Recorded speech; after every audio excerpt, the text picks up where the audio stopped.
Well, I said at the beginning of our next session, what do you want to achieve, Leanne? What are you hoping for? She stared at me. I want my husband back. I want everything to be the same as before, Tom, when he loved me and made love to me, when we could talk to each other. And what are you ready to do to make this happen? For example, to refuse to meet with other men? Or open up your marriage so that Mark also has other partners? She looked thoughtful. Of course, I thought about it. I mean, to give up other men. I haven't been with anyone since the day I met Theo. It's been over 2 months now. Sometimes I get so damn horny. She smiled. It just seems to me that it's a very bad idea to be with someone else while Mark and I are in such a mess. But are you ready to give it up completely if Mark asks you to? I think so. I haven't been this unhappy in years, maybe never. Now that things are so fucked up, I realize how much Mark and my marriage mean to me. It scares me a little because casual intimacy has always been an important part of my life. But I know that if I have to choose between that and keeping Mark, I'll choose Mark. But, for God's sake, Tom, she suddenly blurted out, I don't even have that option, do I? He doesn't even want to talk about it. I have no idea what's going on in his head, except that he's unhappy and can't get up anymore. And what about the other option I mentioned? How would you feel if Mark said he wanted to have other partners? She looked unhappy, but replied, I can't say no, can I? What excuse do I have? But I admit that I don't want him to do it. I understand that this is unreasonable. Why should I be able to be satisfied, and he should be faithful to me? And of course, I know that for me, intimacy and love are two completely different things. I don't care a bit about the guys I make love to, except for the pleasure of it. I like some of them, and some of them are not even very good. But I don't have a chance to get attached to any of them. But Mark making love to another woman, it bothers me. It probably bothers me. Won't he find someone prettier or more attractive, or just someone with a younger and firmer body? I'm 35, not 25. Or will there be someone sweet and loving whom he will just fall in love with? That's what really scares me. She paused, her expression becoming worried and unhappy. And imagine that Mark feels the same way, feels the same fears. She looked annoyed. Of course, Tom, I understand that. That's why I tried so hard to calm him down when we discussed this before the wedding. And I understand that this is why all these years he has adhered to the policy of don't ask, you won't get an answer. It's easier for him to just not think about it. But now it's all gone to hell, and he won't let me calm him down. He doesn't let me say or show how much I love him. We sat for a minute. Then I said, I think it's time to start dating you and Mark again. It's time to start this long overdue conversation between the two of you. Of course, I do not know how it will be, Leanne. I don't even know how hard it will be to get Mark to talk. But one thing is for sure, your relationship with Mark must change. I think I can say this without breaking any secrets. You can see how upset he is. One way or another, everything has to change. And if he tells you that he needs you to stop seeing other men, if he says he can't live with it anymore, you have to be ready for an immediate response. It's not for me to tell you what to do. You just said you're willing to do this to get your marriage back. But I think you should be sure of that. If Mark asks you to do this, you should be ready to agree immediately. To tell him that he is more important to you than other men, that you choose him, not them. Because if he sees you hesitating, it can only worsen what he already feels. It's not hard to understand that his erection problems are related to vulnerability or lack of self-confidence. Mark said so himself. If you want your marriage to survive, Leanne gasped in alarm. It's obvious that one way or another Mark's self-confidence will have to be restored. I may be wrong about what he says. Maybe he'll say he wants to have other mistresses. Or even that you two should find swing opportunities. But if he says that he needs you to be faithful to him, and you are ready for that, you will need to accept this condition as unconditionally as you can. We talked for a few more minutes. Leanne looked thoughtful but determined as she left my office. It was too early for me to hope for success, but I was starting to think that maybe she and Mark had a chance. When they came this time, exactly 3 weeks after I first met them, Leanne and Mark's body language was a little different. Neither of them was happy, and Mark, in particular, looked scared, but he looked less depressed, and she, at least, a little more relaxed. I was far from sure, but I tried to see good signs in this. Thanks for coming, I said after we shook hands and sat down. Over the past couple of weeks, as you know, I have met with each of you individually several times, and I am very grateful for your frankness with me. I smiled as warmly as I could, and they both responded with more cautious smiles. Today, I think we should start the process of working out what happened a couple of months ago. The day Mark returned from a trip, Mark grimaced and began to object. I turned right to him and raised my hand. Mark, what would you do if someone fell at a construction site and injured his hand with a sharp piece of metal? You'd take him to a doctor and have a piece of metal removed, right? Because if you left it inside, it would continue to cause pain, and an infection could get into the wound, which would worsen the condition of your colleague. And it might hurt a lot to take this thing out, but the doctor will do it anyway, right? He sighed and nodded. Yes, I understand you, Tom. Although, he gave me an ironic smile. I imagine the doctor will apply anesthesia first. Are you suggesting that you pump me up with pills? I laughed. You've got me figured out, I said. This conversation can be very painful for both of you, but there really is no other way out. I can't not talk about it, and I haven't been able to for a couple of months. Do you agree? They both nodded. Mark, can you tell Leanne about that day? About what you saw and how you felt? He sat for a few moments. Then he began to speak in a monotone, looking across the room at the far wall. He told me about how he caught a plane, left phone messages, how he was driving home and saw an unfamiliar car in the driveway. I didn't know what to do next. I moved towards the house, but I heard a man's voice in the backyard. I knew I should just turn around and leave, but I couldn't. I walked around the side of the house and saw you with him. Mark stopped. He glanced briefly at Leanne, then turned away again. We both waited for him to continue. Leanne crossed her arms over her chest and seemed to hold her breath. Finally, he continued, still not looking at any of us.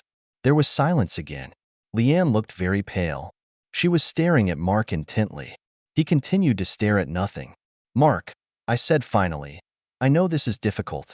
What exactly about what you saw upset you and continues to upset you? After all, you knew Leanne was making love to other men, and you agreed to it. His gaze moved to my face, then away again. He looked at the floor and seemed to gather his thoughts. A few things. I don't know exactly, but I know about a few things. First of all, well, it's obvious. Yes, I knew that Leanne sometimes sleeps with other guys, but I never expected that I would have to see it or face it in any way. She was very secretive. So it came as a shock, and also the fact that it was happening in our backyard. In a very private place, exclusively ours, where we spent so much time together. He looked up at me, a look of anguish on his face.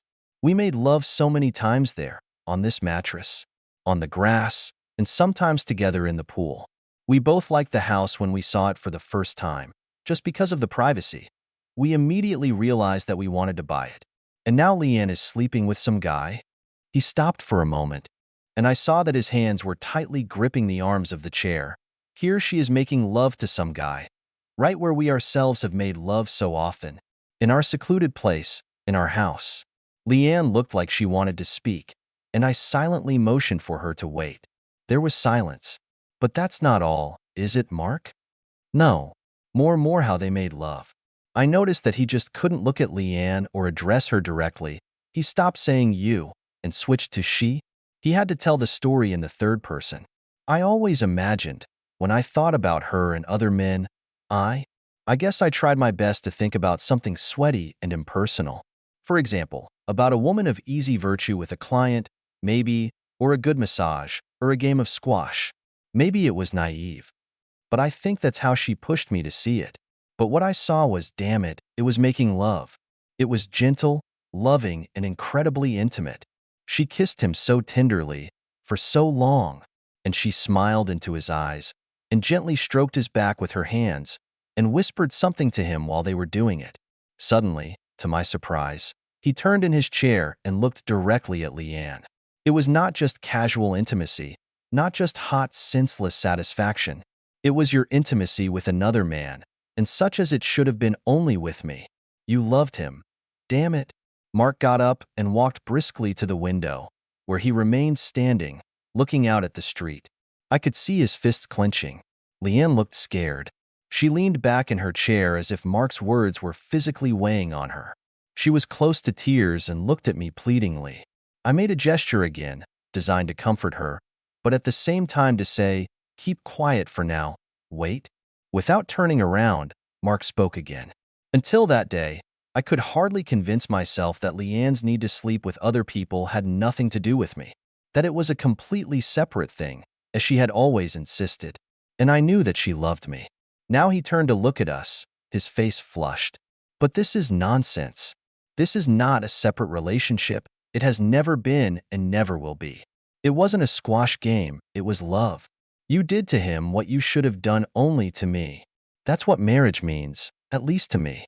We froze in our seats for almost a minute, and then Mark relaxed and returned to his seat, looking at nothing again. I heard Leanne's agitated breathing and, looking back, saw tears on her cheeks. "Leanne?" I said softly. She turned to me, looking sad and scared. "I don't know what to say, Tom." Turning to Mark, she said, "I'm sorry, honey. It was just a casual intimacy for me. I swear. I was just making love to a guy I've already been with a couple of times. It was nice and relaxing in the sun, but trust me, it wasn't making love.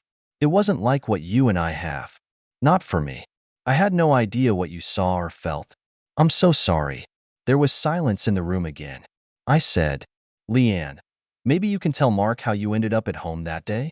She immediately caught my intentions. "Mark, I almost never make love to anyone else in our house. It happened just like that, by chance. I knew Theo a few years ago and bumped into him that morning. He rented out his apartment and was leaving. He doesn't even know my real name. And the fact that this is our house. I told him that it was an empty house that was going to be put up for sale. You seemed comfortable with him, relaxed, easy."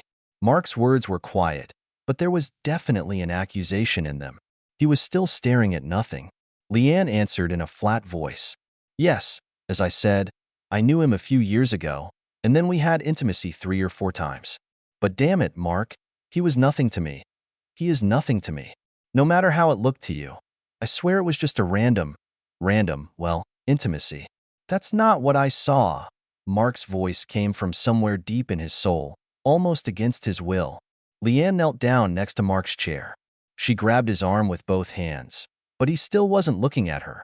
"I'm so sorry, Mark. I'm sorry for all this, for seeing us, for making it seem like that to you." They remained in this position for several minutes. She was on her knees holding his hand, and he was looking away. Finally, she got up and returned to her seat, looking older and sadder than before. "You're both in a lot of pain right now," I said. "You know, over the past couple of weeks, each of you has asked me, what did I do wrong?" They looked up at me, both a little surprised, and I continued. "As far as I understand, none of you did anything wrong. Leanne, you've been completely honest with Mark on a very difficult issue. When he proposed, you told him that you needed to continue making love to other men. That's how you felt, and there was nothing wrong with telling him that. Mark, you struggled with it, but in the end you decided that you could live with the fact that Leanne would date other men, solely for intimacy and out of your sight. It wasn't what you wanted, but you loved Leanne so much that you were willing to put up with it. Each of you was honest and brave, but now the situation has changed. Your agreement could have gone on indefinitely, or it might not. But anyway, the fact that Mark came home earlier and saw Leanne with someone changed the situation. It is obvious that you love each other very much and both value your marriage. The question is, what happens next? Will you be able to move forward in this marriage together? And if so, how?" Silence. Both were looking at me with serious expressions on their faces. Mark said, "I don't know if we can, or rather, if I can. Yes, I love Leanne, even more now than when I asked her to marry me. But it seems to me that everything has changed, and I just don't know." Leanne turned in her chair so that she was looking directly at Mark. She waited for him to look at her. "Mark, I want to tell you something. I haven't been with another man since the day you saw me in the backyard, and I'm not going to. It's over. I want to become an old-fashioned faithful wife and be her for the rest of my days." "Stop it, Mark. I know it hurts you, but it hurts me too. I love you and miss you. I want you to come back. And yes, I'm sure. I guess I realized that when you asked me to marry you, I was scared. I loved you so much, and being able to spend the rest of my life with you is more than I could have hoped for. I guess I didn't really believe it would come true. The fact that I continued to date other guys for the sake of casual intimacy was a way to protect myself so as not to get into trouble or something like that. I don't know if I'm making myself clear, but I don't want to stay outside the door anymore. All I need is you." There was another long silence. I was proud of Leanne, who reacted exactly as I had hoped. Finally, Mark smiled slightly. He said, "I'm glad you said that, baby, because today I came here with an ultimatum. It's either me or them. Married to me or as much intimacy as you want with other guys, but not both at the same time." Leanne smiled and said, "I've made my choice, honey." He reached out and took her hand, and they sat in silence, just looking at each other. Then Mark stood up and said gruffly, there was excitement in his voice. Leanne jumped up, and he hugged her tightly, as if to make sure that she would not escape anywhere else. She clung to him, kissing his neck, running her hands through his hair and whispering, "I love you, baby." When they finally broke away from each other, they both turned to me, smiling, each of them still hugging the other. "Thanks, Tom," Mark said with a smile. "You actually helped us, at least. I know you helped me. I think it all depends on us from now on." He stepped forward as if to shake my hand in farewell, and I smiled to myself. For a smart guy, Mark was, of course, a little naive about how things would go from here. "Why don't you and Leanne sit down for a minute, Mark?" He seemed surprised by my offer, but did as I said, still holding Leanne's hand and smiling. If I may repeat this analogy, I think we pulled out a piece of metal. The operation was successful, but I don't think we should stop working together anymore. Given all the strong emotions you're both experiencing, it's going to be a long time before things stop being chaotic. I would like to continue to meet with each of you individually once a week, as well as with both of you together. We can stop our meetings as soon as we are sure that everything is going right." Leanne nodded slightly, still smiling and clinging to her husband's arm, but Mark looked a little puzzled. "Is that really necessary, Tom? I'm feeling damn good right now. Trust me, Mark. A lot has been stirred up, and it takes time for everything to settle down. Believe me, I'm not trying to extort insurance costs from you for additional sessions.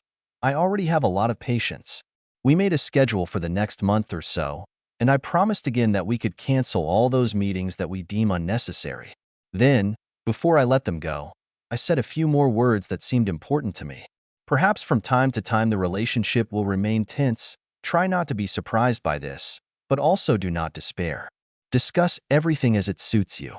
Mark doesn't have to know everything about your past activities, Leanne, but he may decide that there is something he wants to know about. If so, be honest with him. I am sure that this will happen.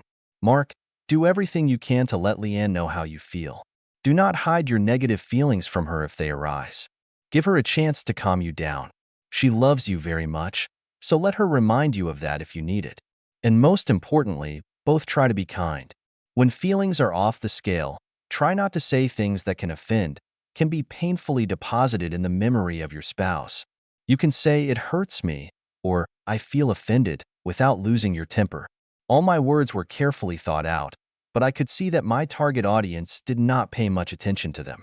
They looked at each other, their faces full of emotion and relief.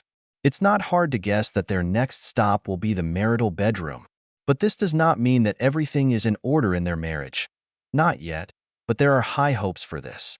The operation was successful, but whether the patient will live or die is still unclear. Over the next few weeks, I never knew what kind of couple I would see. Sometimes Leanne and Mark smiled and even giggled. You don't need to be an expert to understand that everything is going well and that they have a lot of good lovemaking. However, at the very next meeting, they could be full of tension. Mark was usually cold and distant, while Leanne and I both tried to get him to open up about his feelings. In individual classes with each of them, I heard the same thing. Mark is going through unstable emotional fluctuations, turning from a loving and thirsty husband into a distant and insecure partner. And because of his character and upbringing, it is very difficult for him to talk about his feelings when he is upset. "Look, Mark," I told him during one of his private meetings with me, "you've been through something difficult and traumatic. The fact that sometimes it hurts you is quite natural, and it is not a sign of weakness." He nodded, but it was obvious that he didn't really believe me. In the end, I finally got him to talk, and he told me about his insecurities about Leanne. He sat with his hand over his eyes, and I got practically nothing out of him until the end of the session. My personal conversations with Leanne were a mirror image of my conversations with Mark. When he's happy with me, Tom, it's just fantastic, she said. He is as loving as ever and so full of energy, and we have a great time in bed. But then, as if out of nowhere, he becomes quiet and withdrawn, disappears into his office after dinner, or looks past me when I try to talk to him. I do not know what to do. Having patience and letting him get out of this state doesn't seem to work, at least for a few days. And the pressure on him to talk only seems to push him away from me. Did he let you know what was on his mind at that time? I asked. Just that the picture in his head of me with Theo is still bothering him. I know that sometimes he still feels insecure as a lover, although he has no reason to do so. Once or twice he said something like, "I just don't get it, Leanne. Either I wasn't enough for you, or what? For some other reason, you needed." Leanne burst into tears. He didn't finish the sentence, but I understood what he wanted to say. I sighed to myself. I'm sure you understand why this question bothers him. Can you give him any answer? Leanne usually flinched when I brought up the subject, but this time she looked thoughtful. We've talked a lot about my father, Tom, and it's pretty clear what you think. You're probably right. When I was growing up, I couldn't get his attention in any way, and the only thing that worked was my attractiveness and charisma. I couldn't compare to Mary or Caitlin either in mind or in sports, but when I began to attract his attention, he stopped ignoring me so often. But it's not a question of how I sleep with other guys to get the attention my father deprived me of. She looked a little defiant. I don't think it's that simple either, Leanne, I replied softly. Most behaviors are not related to any one reason. Undoubtedly, the love of intimacy has a direct bearing on this, and most people, regardless of their upbringing, like to feel attracted to others. But I think one of the reasons is your father's coldness. And, perhaps, realizing that you will never win his love from the bottom of your heart, you have come to the conclusion that short-term relationships with a large number of men who are attracted to you would be much safer. There is much less chance of getting hurt, of being disappointed. We have already discussed these issues many times, and I hope that discussing them with me would help Leanne to understand more clearly the motives of her past promiscuity, whatever the outcome of her marital problems. 11 weeks after their conciliatory kiss in my office, when Mark was so optimistically trying to say goodbye to me, everything went wrong. He and Leanne had a joint session scheduled for 8:30 a.m. on Tuesday, but Leanne didn't show up until 9 a.m. She was obviously crying and looked very upset. Besides, she came alone. Mark's gone, Tom. He left last night without saying a word to me. I made her sit down and tried to calm her down a little, asking her to tell me everything that happened. She cried too much for a few minutes to speak coherently, but finally calmed down enough to talk about everything. After that, we just lay hugging. I told him how wonderful he was, and we fell asleep. I felt very satisfied and very close to him. She sobbed a few more times. And in the morning he was gone. A bunch of clothes disappeared from his part of the closet, and when I looked, I found that 2 of our suitcases were missing. And he didn't say anything special last night? Didn't leave you a note or anything?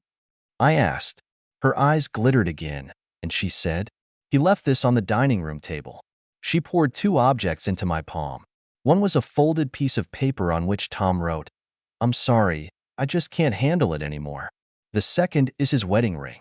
I spent the rest of the session trying to calm and reassure Leanne. Mark doesn't seem particularly reckless to me. He's obviously very upset, but I don't think he's going to get on a plane and just disappear. It is much more likely that he is still in town, will find a motel for a few days, continue to go to work, and eventually get in touch.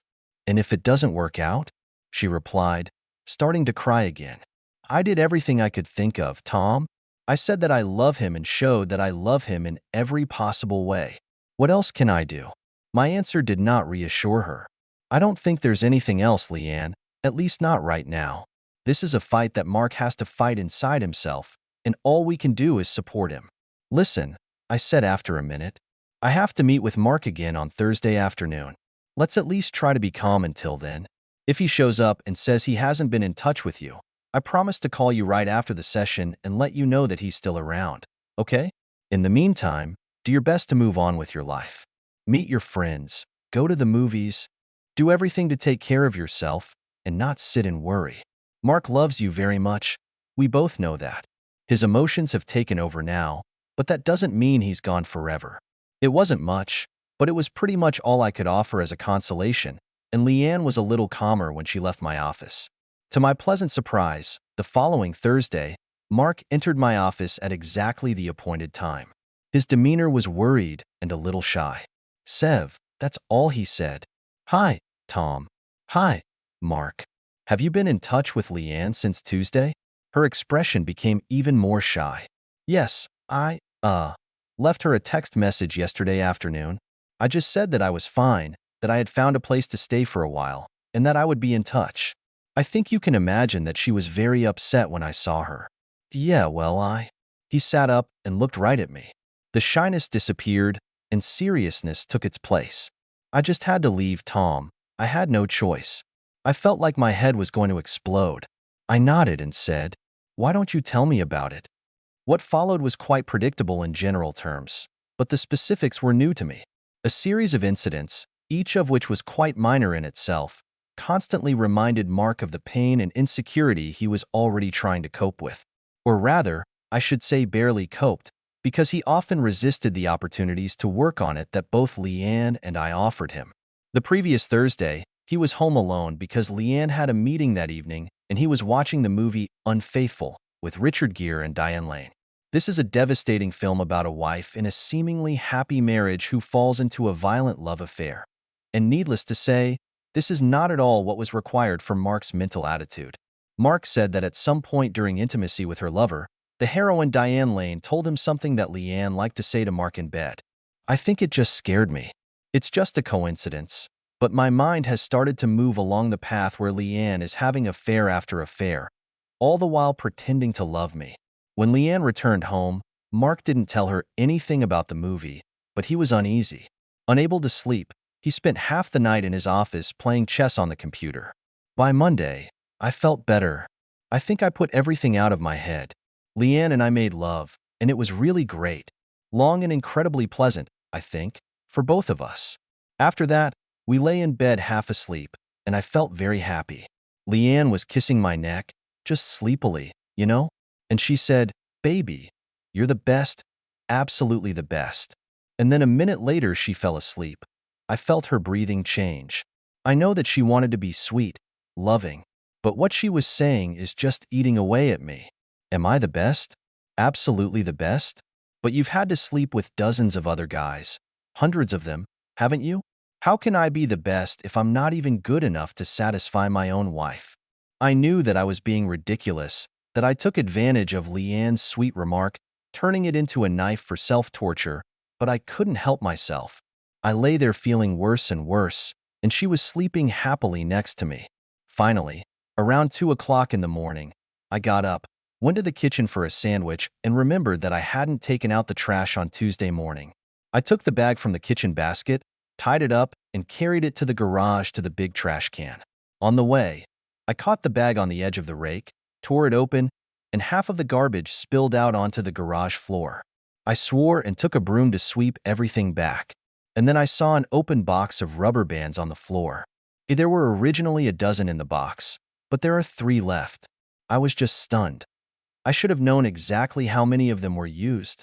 I put down some old newspapers, emptied out all the contents of the trash bag and went through it, but found only 2 more. There are only 5 rubber bands. That means 7 were used in total, by one or more of Leanne's friends, of course. I cleaned up and threw it all out, but all the while my brain was working at a mile a minute. Can Leanne still sleep with other men? I didn't want to believe it, and I didn't really believe it. She made me a promise, and I honestly trust her. I must have looked a little skeptical, not about Leanne, but about the depth of Mark's faith in her. You heard her, Tom. She never cheated on either her high school boyfriend or her idiot first husband, although she was tempted. And I believe she wouldn't lie to me either. It's just, well, it's obvious. Did she throw away those rubber bands because she didn't need them anymore? And if so, why throw them away now, almost 3 months after she promised to stop sleeping with other guys? And where are these 7 used ones? His face reflected the anguish in his voice. Even if she was faithful to me all these months, the elastic bands reminded me of all those years when she made love to God knows how many men. The more I thought about it, the more it seemed to me that I would never be able to be sure that she was missing me. Is she going to feel limited by monogamy for the rest of her life, wishing she had other lovers, but holding back so as not to lose me? This thought hardly made me feel better. I've been thinking about it all night, getting more and more insane. And at about 5:30 in the morning, I gave up. I said, that's it. I'm leaving here. Packed a couple of suitcases, left the ring, wrote her a note, and got the hell out of here. We were both silent for a moment, each lost in his own thoughts. Mark was tired and emotionally exhausted. All his life, he had used his strategy of denying emotional problems instead of facing them, and it tore him apart. It's obvious that he loves Leanne, and it is equally obvious that she loves him, that she is ready and willing to become the monogamous wife he wanted and needed. But I wasn't sure that he would be able to overcome his painful feelings about her intimacy with other men. Of course, he wouldn't be able to if he didn't start talking about it with me and with her. I said, Mark, you seem to be in a lot of pain, but I didn't hear you say, I'm done with Leanne and I want a divorce. Is that true? No, He sat in silence for a minute. I love her. I never stopped loving her. If only I could. I don't know, erase that scene from my brain. Silence again. Listen, Mark, you've been through something traumatic. You've seen something that's very hard to see. But you know what? Many have been through something similar in their lives and have coped. Not immediately, but eventually. You'll get through this, I promise. But not by pretending that it never happened. You should talk about it. He nodded and said wearily, I know. I don't want to do this, but I know you're right. But He sat down in an armchair and looked me straight in the eye. But I'm not ready to go through all this with Leanne yet, okay? I'll come to you. But I still need some time. That's fine, I said. But maybe you can keep in touch with her, call her every couple of days? She's very scared and upset. I know, and I didn't mean to offend her. Yes, I'll call her. My session with Leanne that Friday was difficult. I was genuinely sorry for her, because I had nothing to offer except vague assurances. She was more calm, a little tearful, but at least not hysterical and scared. After meeting with me, Mark called her, and they talked for a few minutes. Apparently, he promised that he would not do anything crazy. He would not quit his job, he would not leave the city. But that he's not ready to go home. We talked about this and that, she repeated, and I'm almost at the limit when I decisively interrupted her. No, Leanne, that's not true. You are not at the limit yet. She blinked at me. You have a husband whom you love and who loves you. Yes, it's not easy for you right now, but he's not dead. He's not in a coma in the hospital. He doesn't beat you. He doesn't file for divorce. He doesn't move in with his girlfriend, and he doesn't do other terrible things that husbands sometimes do. I understand that it hurts you, as well as Mark, but you have to keep some perspective, okay? Leanne looked shocked and then a little offended. Finally, she nodded. Okay, Tom. Yes, you're right. It's lousy, but it could have been much worse. She smiled weakly, and I smiled back at her broadly. Good. Now let's talk a little bit about how to be patient and give Tom some time, and how you can take care of yourself during all this. Mark's next appearance in my office the following Thursday was a revelation. He looked relaxed, confident, and 5 centimeters taller. Not at all the exhausted husband he was a week ago. Good morning, Tom. How are you? Even his voice was different, more stern and confident. Great, Mark. You look different today. Obviously, everything is fine. Do you want to tell me about it? To my surprise, he turned away from me for a moment, looking slightly embarrassed. Yes, but He coughed. Do you remember the story I told you when we first started coming here, about the diner on the south side and the waitress named Liz who tried to pick me up? I nodded.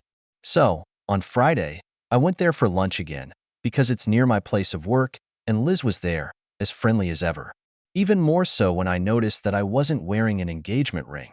She was flirting with me, just like the first time, and I think I said to myself, why not? So, I invited her to dinner after her shift. We went to an Italian place that I like, and then to her apartment. He looked at me a little defiantly, and I satisfied her. We made love, and more than once, almost all weekend. I nodded, but didn't comment on anything. Just let him tell it the way he wants. It was damn, Tom. It was amazing. It wasn't like making love to Leanne. It wasn't love at all. It was intimacy, just intimacy, and it was fantastic. Liz is only 23 years old. She is slender and surprisingly elastic, and just loves making love. We did it 3 times on Friday night and at least 5 or 6 more times the rest of the weekend. Apart from the fact that we needed a snack, we didn't get out of bed for more than a couple of hours until Monday morning, when I left early to change into clean clothes for work. He grinned, pleased but a little embarrassed. So it was easy to understand that I was giving her pleasure, and I could just relax and have fun. That's what we did after the first time. We just relaxed and had fun. To my slight surprise, Tom continued to tell me about his weekend with Liz in great detail. Obviously, he was going over everything in his head, confirming to himself that everything had been successful. He talked for almost 10 more minutes, talking about the various poses they had tried, about what Liz had said, about what was most pleasant for him. Finally, anticipating the question I wanted to ask, he said, "I don't think I'll see her again. At least I told her I wouldn't see her. I made it clear to her that I still love my wife, even though we're having a hard time right now, and that I'm not looking for a new relationship." And she took it quite calmly. Liz is still a long way from being ready to settle down. She said she just liked my looks when we first met and thought we could have a good time together. And damn, we did. He leaned back in his chair, looking slightly embarrassed, and waited for my comments. I was amazed at how resilient a person can be and how much can change in just a few days. "You seem to have had a great time, Mark, and I'm glad." So part of the intimacy with Liz was fast and intense, and part was slower and more relaxed, wasn't it? Oh, yes, after the first time. On Saturday afternoon, we had a very slow, almost lazy intimacy. It probably lasted almost an hour. She rode on me a little bit, and then we rolled over and practiced in a missionary position for a while. You're a smart guy, Mark, so I'm not going to try to fool you about what I'm getting at. Can I bet that intimacy that day included a lot of kissing, a lot of casual, intimate conversations and mumbling? And I bet if Leanne were watching you, she might think that you and Liz are actually lovers, and this isn't just a one-weekend fling? I saw his face change, and I quickly finished telling him my thoughts. In fact, don't you think she would have drawn pretty much the same conclusions about you and Liz that you did about Leanne and Theo in the backyard? He stared at me for almost a full minute before answering. Then he said reluctantly, "Yes, probably." I pushed harder. Imagine that Leanne looks in the window and sees you and Liz. You do it slowly and unhurriedly, very gently, I bet. Long kisses, smiles, her hands on your neck. Maybe she slides her hands up and down your back. Her legs are wrapped around you. What do you think it would look like for her? Mark tried his best to keep his gaze on my eyes, but he couldn't do anything. His gaze left me and darted to the side. He seemed to blush slightly. He got up from his chair and began to pace the room. Without looking at me, he said, "Okay, maybe that's how it would look." But it wasn't like that. It was just the closeness of Tom. He turned to face me.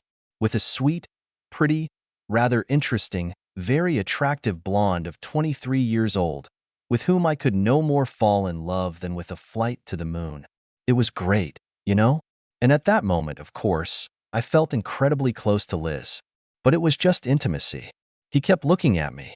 And, of course, I understand where you're going. I have to shout, "Eureka!" and heel, because what Liz and I were doing is the same as what Leanne and Theo were doing, right? I waited without saying anything. He started pacing the room again. I don't like it, but I get it. He returned to his chair and sat down, looking at me with anger on his face. But that doesn't mean that feelings just disappear. Damn it. No, I said, it's never that easy. Establishing a rational connection is one thing, but resolving painful feelings is quite another. But do you agree, Mark, that this at least gives us the opportunity to work? It took another 3 weeks before Leanne and Mark were back in my office together. We took our time. I waited for Mark's emotional state to settle down a bit. At my suggestion, he called Leanne regularly and they talked. He told her that he was fine, that he was looking forward to coming home and being with her again, but that he needed some more time alone. Leanne didn't like it, but at least she wasn't as scared of losing him as she had been in the first few days after he left. We had weekly sessions with her, discussing her feelings, how she feels about Mark's absence, what hopes she has for his return. "I'm very surprised," she said at one point, "but the fact that Mark left doesn't make me the slightest bit interested in finding another partner, for the sake of casual intimacy. All I want is his. I want intimacy, but only with him, warmth, love, and security together." She looked at me with an expression of mild surprise on her face. "All these years I've been thinking about it all the time. When I meet the next guy who attracts me, what kind of intimacy will it be? And now it's like this switch has just been turned off." She laughed. "I didn't even satisfy myself. Well, not very often. It may have been a few years now, but my feelings seem to be related to my love for Mark and the desire to bring him back. I just wish it hadn't happened, that it had happened." In our sessions with Mark, we talked about intimacy. About intimacy with Leanne, with Liz, with various past women in his life. He talked about casual intimacy, about gentle lovemaking with Leanne, about the difference between lust and the love desire he felt for her. They discussed their self-confidence after he first caught Leanne with Theo. All this may seem obvious, but Mark was so used to keeping his feelings to himself, especially unpleasant or frightening ones, that it was hard work for him. At first, he found it hard to believe that he wasn't the only man experiencing erection problems, or self-confidence, for that matter. And it was even harder because he was always an attractive athlete. Girls and women came easy to him. He was used to feeling good around them, both in and out of bed. Unlike most men, he had no experience of self-doubt or failure. I asked Mark if he just wanted to go home when he was ready, or if he would prefer to meet Leanne at my office first. He thought about it for a week, and I wasn't surprised when he came back and said, "I think I should meet her here, Tom. I guess it can be emotional, and hopefully it will be a little easier here." Considering how many unspoken feelings both sides have, I decided in advance that I would have to very carefully direct their reunion. I asked Leanne to come 10 minutes early so they wouldn't run into each other in my waiting room. When he opened the door to let Mark in, she was standing at the far end of the office, nervous. Mark came in and went straight to her. "Hi, honey," he said softly and hugged her.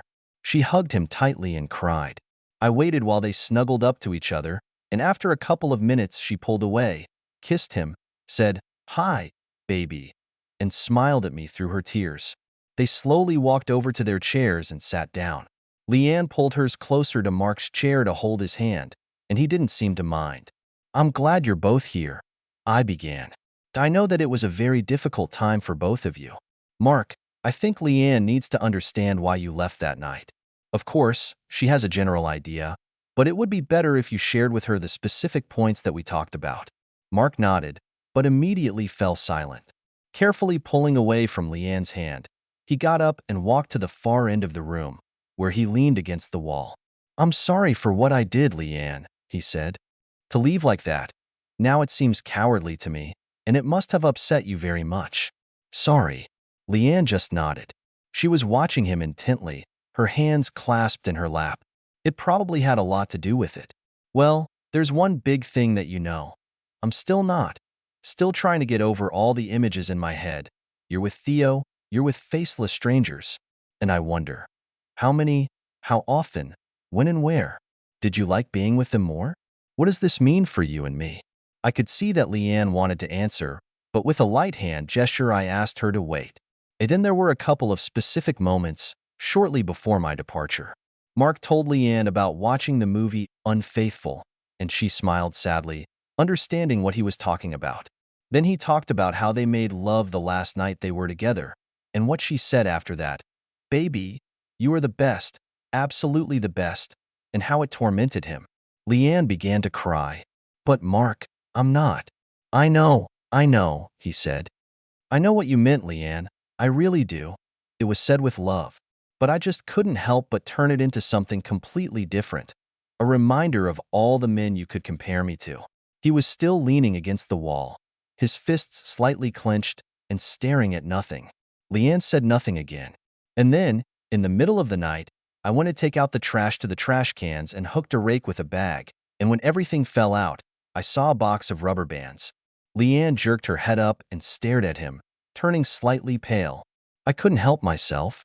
I went through the whole package and found 5 unused ones, and then I sat and thought about the other 7 and what you must have used them for. And I just, kind of fell apart. Leanne looked at me anxiously, and I nodded, but gave her a signal that meant, be careful. She turned to Mark and picked up her purse, a huge one made of dark blue leather that she wore over her shoulder. Darling, do you remember that weekend I showed you this new handbag? Did she say that the old black one was falling apart, and I went shopping and found a new one that I really liked? He nodded, his face tensed, and she continued. That Monday, I sat down and moved all my things from the black one to the new one. And naturally, I threw away the rubber bands because I don't need them anymore. I used to carry them with me, but that's over. You know that, don't you? Her voice sounded very strained. Do you know that I haven't had anyone else since that day with Theo? He nodded again and said, Yes, Leanne, I believe you. She continued, It's just that I've never taken my purse apart. I didn't even think about it until I bought a new one, and I didn't want you to see the rubber bands, so I put the box at the very bottom of the trash bag. I'm so sorry, Mark. And she began to cry. Mark relaxed slightly, and after a moment returned to the chair and took Leanne's hand. She continued to cry, but she looked at him and tried to smile. He hugged her and kissed her gently on the cheek. I was waiting. It's all right, honey, he finally said. I guess it's just bad luck that I tore up the damn package. It's no one's fault. We all sat for a few minutes while they cuddled gently, and Leanne calmed down and wiped her eyes. This session was full of emotions, I said, but I am very glad that you are here together again. Do you think we could meet tomorrow? They both nodded, and we set the time. All right, I said. Now about tonight. Mark, are you ready to go home again? He nodded, and Leanne smiled at him, squeezing his hand tightly. Okay, why don't you both pick up Mark's things from the hotel and take them home? Today I want you to have a quiet evening. Watch TV or something, be kind to each other, but don't try to talk about anything.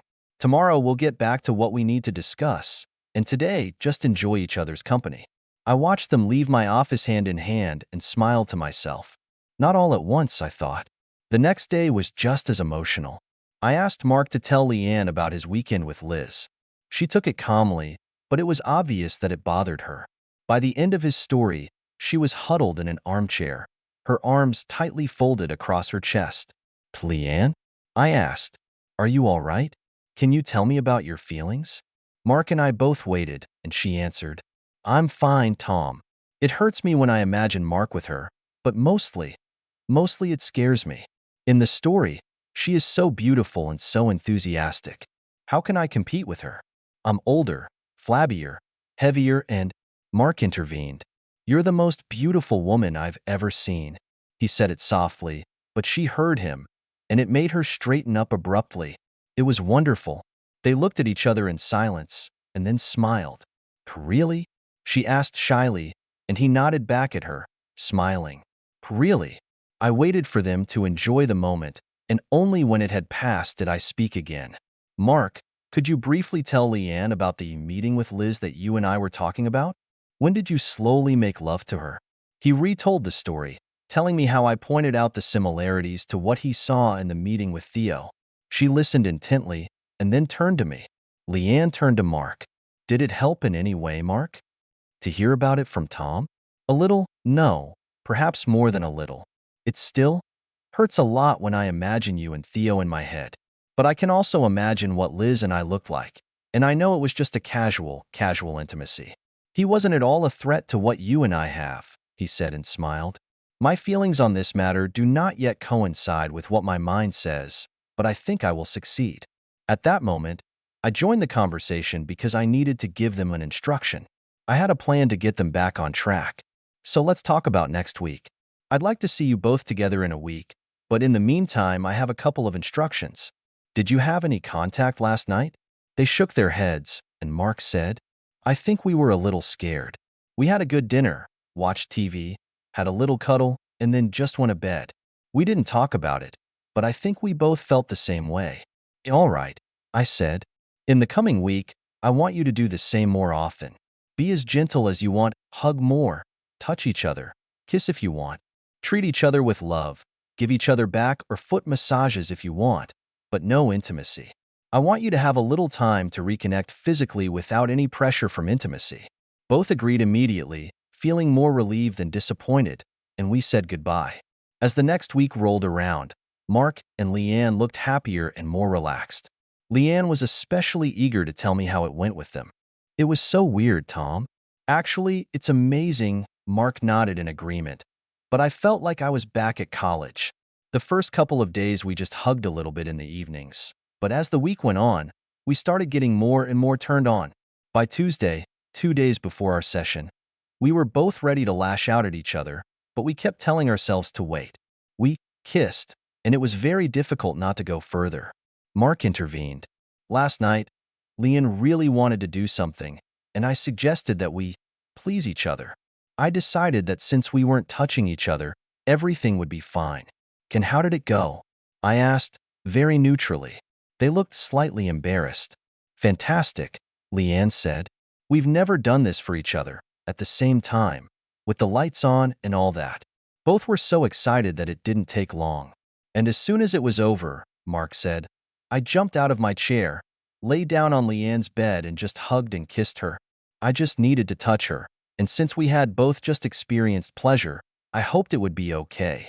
I couldn't help myself. I needed to hug her. That sounds great, I said with a smile. And I'm not going to torment you any further. The rules will be completely different this week. This week, you can make love as much as you want. Any kind of contact you both want. Including without them, of course, if either or both of you are not in the mood. But here's the rub. Everything you do in bed should be something you've never done before, at least in some way. Mark clarified. So, for example, the missionary position will be suitable if we do this, say, on the roof? I laughed and replied, exactly. Intimacy in your bed is also suitable if you have never tried this position. Leanne immediately said, Darling, can we stop at Barnes & Noble on the way home? I'm sure we can find a copy of the Kama Sutra there. They came out of my office, almost giggling, and I was very pleased. Of course, the goal was to rid them of old stereotypes and put them in a situation where they had to react to each other in a new way. I wanted to give them some time to succeed, and their old memories and fears were suppressed by the need to do something new. The following week, Leanne and Mark were a happy couple again. They alternately and laughingly talked about what they had tried. Some were funny, and some were not. Mark said, Leanne found one position called Don't Leave, which I really liked. This is a sexual act lying on my side. Only Leanne's head is on my lap, her legs are wrapped around me, and I can caress her buttocks. Leanne liked this option too, but she said, they continued in the same vein for a few more minutes. Obviously, the week was a success. Okay, I said, you can do whatever you want this week, but you will take turns taking the lead. Leanne, tomorrow is your day. Any kind of intimacy you want, as much as you want, in any way you want, including none. You decide, and Mark agrees with you. Mark will be in charge the next day. You will alternate the days until next week. Is that clear? We talked about it a little bit. They seemed excited, but slightly worried that one of them would suggest something that the other might not like. I said, you love each other and know each other well. I'm not afraid that you will stop caring about each other's feelings, but I want each of you to have a chance to get exactly the experience that he wants. And I think you'll find it's great to obey, knowing that you're giving your partner exactly what he wants. Satisfied again, they left the office. So far, so good, I thought to myself, wondering how long I could keep this up. I still met with Leanne and Mark separately every week, and these classes were much more serious.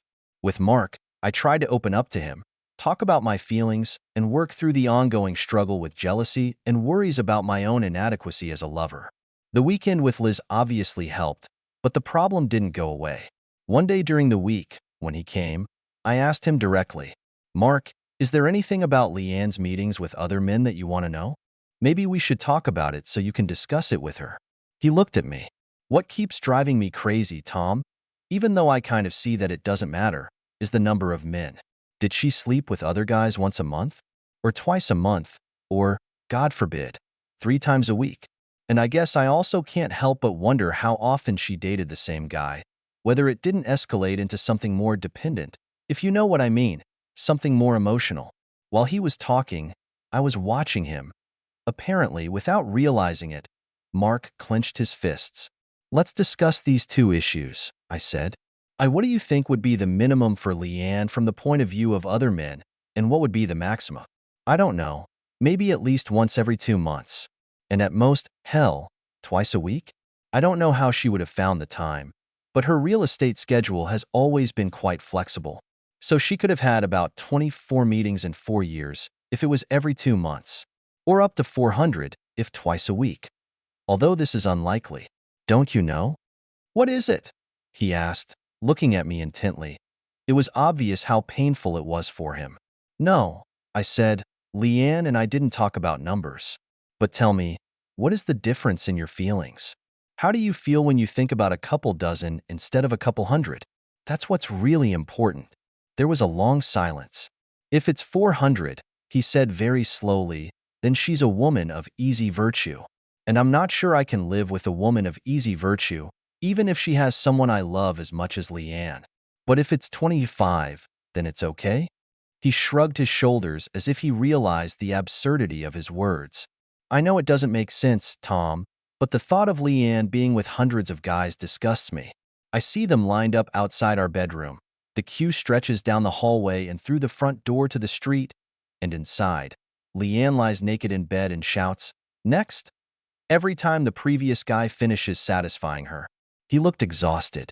How can I see this picture in my head and continue to love it? Keep making love to her? I waited a long time before I spoke. Well, first of all, Mark, you have to understand that this picture was invented by yourself, and it has nothing to do with reality, right? He shook his head, and I continued. All we know is that Leanne sometimes had sex with other men, unnoticed by you, and almost never in your home. And don't forget, with your permission. And you told me that, according to her, there were no permanent love affairs. But what exactly does that mean? Mark interrupted me. She said that she was with Theo 3 or 4 times. But was it her maximum? As far as I know, there are other guys she's been sleeping with for months. We sat in silence for a minute or two. Mark, I think you need to make a decision. I think there are 2 ways to think about it and 2 ways to move on. The first is to say that all this is in the past, and now it's over. Leanne told you she's committed to being absolutely faithful, and you believe her, right? He nodded, and I continued.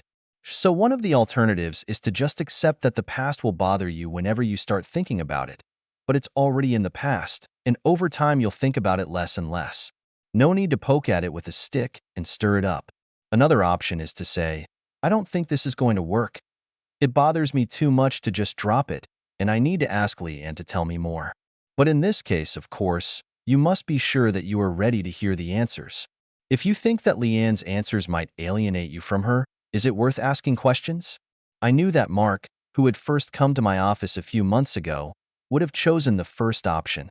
To drop everything, try not to think about it. But it didn't work, and I wasn't surprised when Mark, sitting across from me, chose the second option. I think I should ask Tom. I'll try not to lash out at her, but not knowing is just driving me crazy. And imagining something is even worse than knowing the truth. At least, that's what I think. He looked at me thoughtfully and said, It looks like I've changed a lot, right? When I first came to you, I was the king of silencing problems. Yes, I said, but as far as I remember, it didn't work very well. He just laughed with a little regret. In the next session with Leanne, I said, Mark is going to ask you something. For example, how many men have you had? How often did you make love to them at home and whether it was in your bed at all? How many times did you meet with the same guy, whether it developed into an emotional connection? And perhaps again, why you needed to do this? She looked serious. And my marriage depends on my answers? I don't really know, I replied. Maybe, but I don't see anything that you and I can do. Mark needs to hear the truth from you, and then we need to help him deal with it. There are many ways to tell the truth, more or less tactful and delicate, but at the same time truthful. I think we should spend today's lesson discussing them. All right, she said, nodding. In a way, a little rehearsal. I don't mind. When Mark and Leanne came together that week, they looked tense. I asked how the bed life with alternate domination went, and it brought smiles. Leanne replied, I think Mark liked it too, but I'm just thrilled." She giggled. "It was so luxurious to lie down and enjoy him exactly the way I want, and for as long as I need to. And he made me, well, let's just say he left me very tired and very satisfied." Mark smiled and said, "It was nice for me too. In a way, pleasing Leanne in her day was even better than being the boss in mine. To know that I'm only doing what she wants, only what gives her the most pleasure, and to see her pleasure. It's just great." "All right," I said. "It seems that the last few weeks, with these crazy rules that I have introduced for you, have worked out as I hoped. You had fun, did something new, and maybe learned a little more about what each of you likes and what your partner likes. Now I'm saving you from games. Make love how you want and when you want. Try to arrange a main Mark or main Leanne day sometimes, if you want. Take out the book, Kama Sutra, and find a new pose if you want, etc." They nodded, still smiling, but I could feel the tension returning. They both knew what was waiting for them. "Mark," I said, "you have a few questions for Leanne about her meetings with other men. Why don't you ask them?" There was a short silence. He looked serious, and she looked scared. "Baby," he said, "before Tom and I started dating, I thought the best thing would be to just not think about any of this, just get it out of my head. But it clearly didn't work. So Tom and I talked about how if I knew the truth, I could deal with it and not fight with the pictures in my head. You don't mind?" She nodded tensely. "Yes, Mark. I'm ready to do anything that will help us move on. Besides Theo," he said, "how many times have you made love to someone else in our house?" Leanne relaxed a little. This question was easy. "Just once. A long time ago, a couple of years at least. It was in the backyard, like with Theo, one afternoon when you were at that conference in Seattle." "Okay. You said you were with Theo a few times before that day at our house, right?" She nodded. "And how often do you even? Did you make love to the same guy?" "Most of the time it happened only once. From time to time, but not too often, I saw the guy 2 or 3 times, but never more than 4 or 5. So there's never been anything permanent or anything that's become more than casual intimacy?" This question was very important to Mark. I could see it in his attempt to look relaxed and at ease when he asked. "No, baby. For me, it's always been intimacy without commitment. Sometimes I realized that the guy was interested in something more and just stopped dating him. They never called me, Mark. I always called them. No one ever had my phone number, and no one knew where I lived. And the only guys I dated more than once were those who had the same attitude as me. It's entertainment and nothing more. So there were a few guys you dated 4 or 5 times, like Theo, but no more? Maybe there were half a dozen whom I met 5 times. I don't know for sure. But there has never been more. It wasn't about love or making love, darling." She suddenly looked worried and squeezed Mark's hand tightly. "It was about arousal, about feeling attractive, about not giving free rein to feelings that I don't even know about." "Okay, Leanne, can we talk about this? Can you? Can you try to help me understand why you needed to do this? What feelings didn't you give free rein to?" I silently watched what was happening across the table.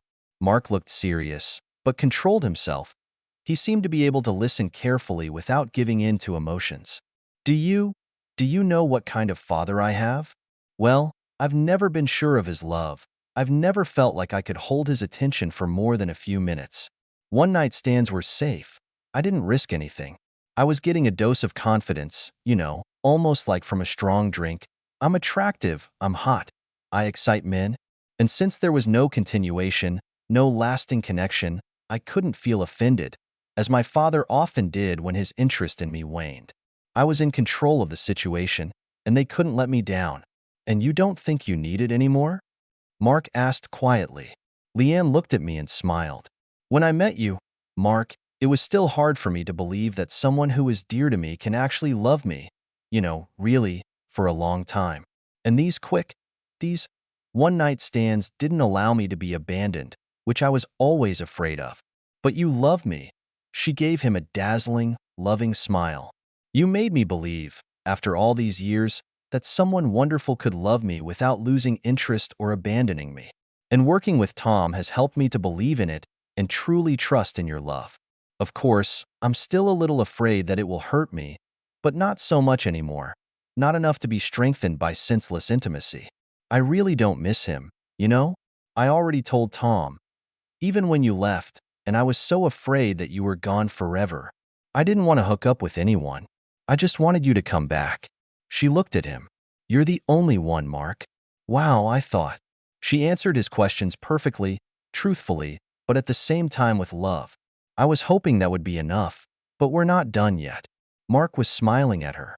Thank you, dear, he said. It was a pleasant moment, but then it ended, and Mark's face tightened again. He turned away. How much? The question was asked softly, but almost like a growl. Then he looked at Leanne intently again. How many men were there, Leanne? I don't know, Mark. In some months there were one or two of them or none. Naturally, there were months when I didn't have, when I wasn't with anyone else. And then, sometimes it happened more often. I think several times a week. Was it related to the way we behaved, well, in bed? I don't think so.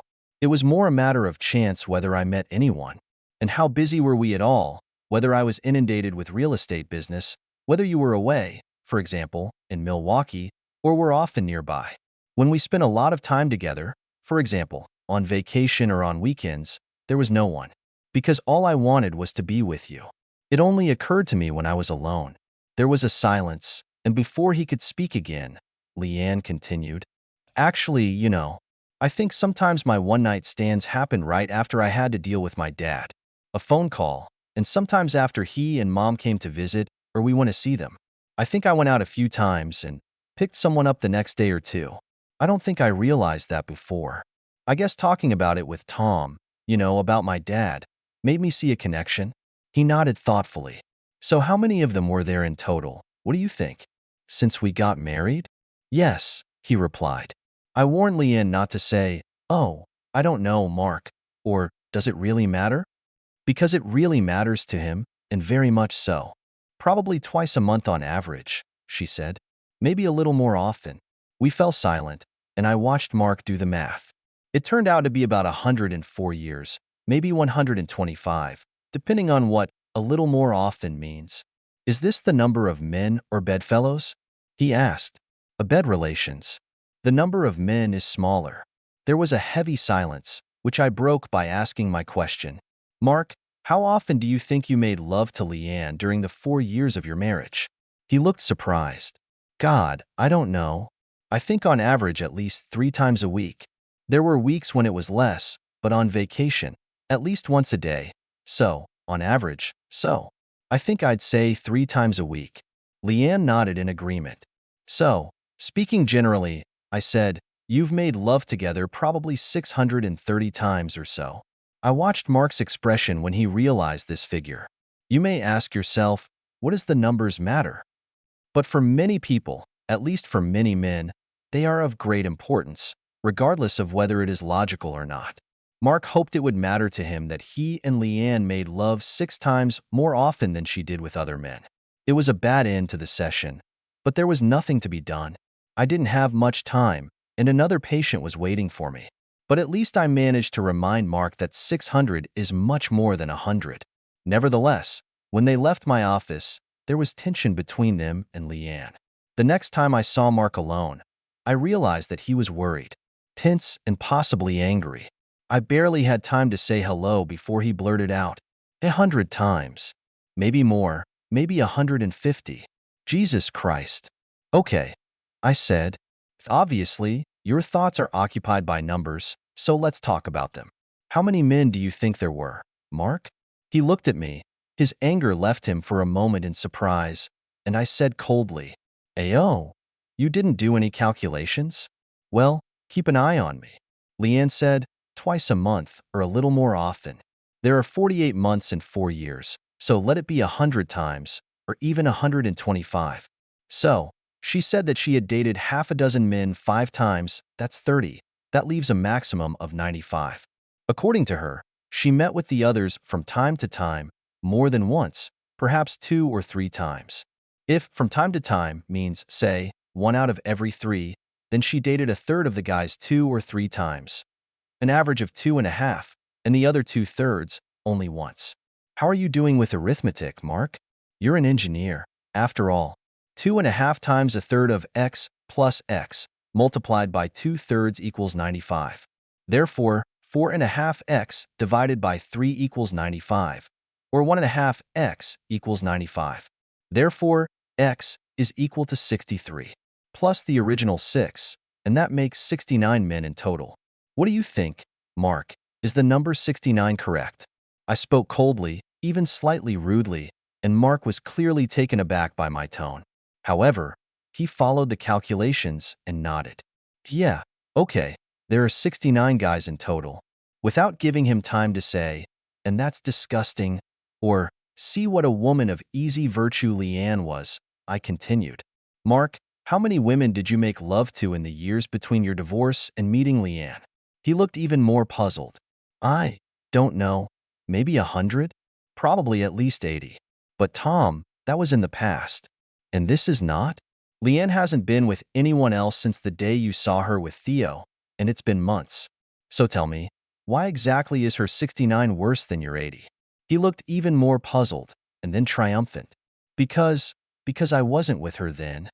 We weren't married, damn it. Didn't you allow it? Didn't you tell her that everything was fine? For God's sake, Mark, it's time to become a man. Now he was truly shocked. I think he was too surprised to even be offended, although he probably had a right to be. Just answer me a few questions, okay? Only yes or no. He nodded, and I started asking him questions one by one, barely giving him time to answer before continuing. Do you love Leanne? Yes. Is she still the woman you want to spend your whole life with? Yes. Do you believe that she loves you? Yes. Do you think she ever cheated on you? No. Do you believe that she will keep her word and give up other men forever? Yes. Has she ever done anything that would make you think that being intimate with any of these other men was better or more important to her than being intimate with you? No. Did she give you the slightest hint that she was not very happy with your life together? No. In fact, does it make it clear how much she likes to make love to you?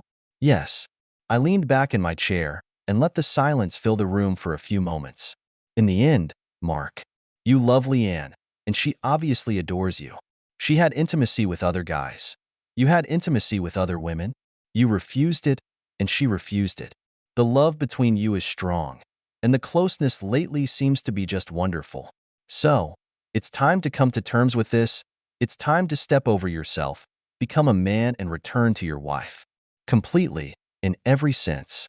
It's time to drown her in your caresses, to let her know every minute what she means to you. It's time to show her that she is the most important thing in your life. I softened my voice a little. This does not mean that you have no right to feel offended or insecure at all. It doesn't mean that you can't ask for support. I suppose you'll want to talk to Leanne more about her meetings, and it'll be a while before they stop being important to you. It's nothing. Ask her and let her calm you down. Let her tell you 10, 1,000 times that she's done with all this, and that you're all she needs. Because it's the truth. After that, I had another one-on-one meeting with Leanne, and the two of them spent about 8 more sessions, gradually reducing them to once a month. In the session with Leanne, I told her that I had hit Mark pretty hard, but that, in my opinion, he was ready for this. He trusts me, and I think my words will stay with him. I am sure that your husband will be loving and affectionate for a long time. She smiled. It doesn't sound so bad. Just be ready to calm him down, I said. He did not stop feeling insecure and offended. These feelings may manifest themselves at the wrong time. He may want to ask you about it, or just become sarcastic and make sarcastic remarks about you and other guys. You have to be patient and loving. Let him know that you understand that it takes time, but what happened is over. If he has questions, even if he asks the same questions over and over again, try to be patient with him. And if he gets rude and hurts your feelings, call him to order. Make him remember that you have the same right to trust, love, and respect as he does. Until the end of the session, we talked about how events might develop and how she could handle them. In the end, she said, I really want to hug you, Tom. I am incredibly grateful to you for what you have done for us. But it's kind of a little, I don't know, like it's not quite right when the two of us are in this office. I nodded and said, I know what you mean, Leanne, but I appreciate your feelings. The 8 other sessions Mark and Leanne were in together were just in case, to smooth out the rough edges, if any. From time to time, They would come and talk about an unpleasant conversation that happened last week, or about a moment when insecure feelings arose that worried Mark. One day, Leanne was very upset. It seemed to her that Mark was unknowingly teasing her about other men, making indirect, sarcastic remarks. He was stunned to find out that she felt that way and immediately apologized. But there were also wonderful moments, including 2 stories that gave me great hope. In the third session, Mark said, 2 nights ago, something happened that I couldn't understand before we started dating. After dinner, I was working in my office and I heard Leanne talking on the phone in the other room. I thought she was talking to her parents. After a while, she came to the doorway and silently looked at me, waiting. When I turned around, I saw that she was crying. And she said, "Mark, I'm sorry to bother you when you're working, but do you think you could go and satisfy me to the point of unconsciousness? And then just hug me, kiss my hair and tell me that you love me?" Of course, I went up to her, kissed her hard, carried her into the bedroom and did everything as she asked. It's not the most difficult task for me. He chuckled, and Leanne hurried on with his story. He was great, Tom. He made love to me so violently. It was so exciting. And then he hugged me, and I cried in his arms for a while. And then we made love again, gently. I was still crying a little, and he whispered how much he loved me, how beautiful I was. Mark said, I saw that she was upset by the conversation with her parents, perhaps with her father, I must say, a cold bastard. And it was so great, Tom. It hurt and hurt me, but I didn't have the slightest desire to go and pick up some guy. I just needed Mark, his love and confidence, and he was so perfect next to me. It was one of the most enjoyable things that ever happened to me. A couple of weeks later, Leanne told the story of Mark's unexpected proposal. Last Saturday, when the weather was very warm, Mark cooked lunch for us and offered to eat outdoors by the pool. We both avoided this place, well, as if this part of the yard was still radioactive. But we had a picnic and lay in the sun for a while, just dozing. And then he came over and started kissing me, very gently at first, then we started hugging, and after a few minutes he took off my swimsuit and put me on an air mattress, well, the one where he saw me with Theo. I was really worried about what was going to happen next, but Mark just smiled at me and said, maybe it's time to reclaim this part of the house for you and me. And we made love, slowly and warmly. I knew Mark was trying to do everything the way he saw Theo and me doing, but it didn't seem to bother him. And I started crying a little while we were doing it and saying, I'm sorry. And he just kissed me and said he loved me, and we continued to do what we were doing. Mark said, I was a little nervous about what was going to happen, but part of me screamed, damn it, I want my pool back, and your backyard, and your air mattress. We always enjoyed making love there, and I didn't want to give it up. And when we started, everything was fine. It was beautiful, slow and loving, and Theo was no longer there. It was just Leanne and me. She got up from the chair, came over, sat on Mark's lap and kissed him hard. And then she giggled, and they both looked at me a little embarrassed, and I silently smiled back. By the 8th session, Leanne and Mark were doing very well, and we had almost exhausted our vocabulary. It was clearly time to stop. When we met for the last time, I, as usual, said that they could come to me at any time, that it was very common for couples to return to a repeat course if they thought it would be useful. I actually got a hug from Leanne, a kiss on the cheek, and then a firm handshake from Mark. Both of them thanked me very sincerely, and when I said it was very pleasant for me, and I'm happy that everything turned out so well, I was absolutely serious.